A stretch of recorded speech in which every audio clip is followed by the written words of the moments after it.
Our next award recipient is from Tunisia. He's one of the most important voices on behalf of the war against corruption in Tunisia, Achref Aouadi.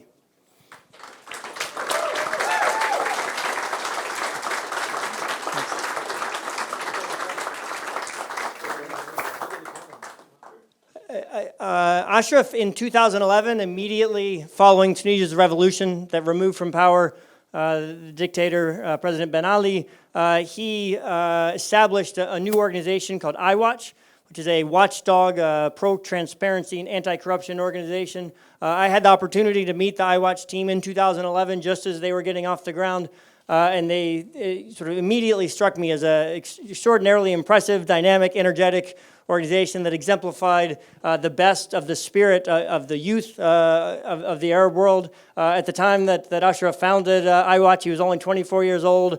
He had grown up under repressive dictatorship. The moment the dictator was removed by Tunisia's inspiring historic revolution, he immediately got to work to continue that fight. As Sarah was just mentioning, that once Ben Ali is removed, once the head guys are removed, the fight remains. Achref and his organization, IWatch, has done extraordinary, brave work since that time. They've taken on a lot of those powerful, corrupt actors that remain in Tunisia. They've taken on really a lot of the most important or most powerful figures in the country.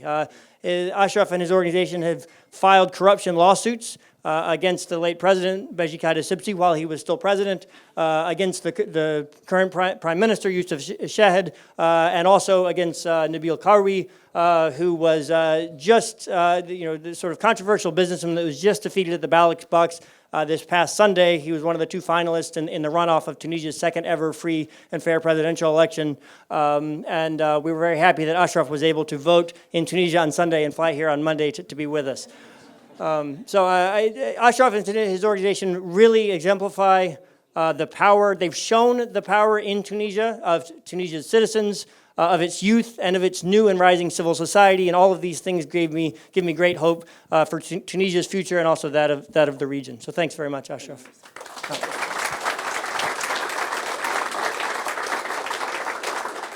Thank you very much, everyone. I feel really humbled to be here. So my dad told me that if I want people to take me seriously, I should never wear Converse. So my challenge now is to make you take me seriously. I'm really proudly also wearing my my organization's T-shirt, which is the IWatch Army. And then while we made these T-shirts for the first time, we thought, if corruption is a war, every citizen should definitely enroll in it as a soldier. And then that's why we tried to get rappers to be on board, poets to be on board, lawyers to be on board, geeks to be on board. So the idea is everyone should be helped to be part of this war against corruption.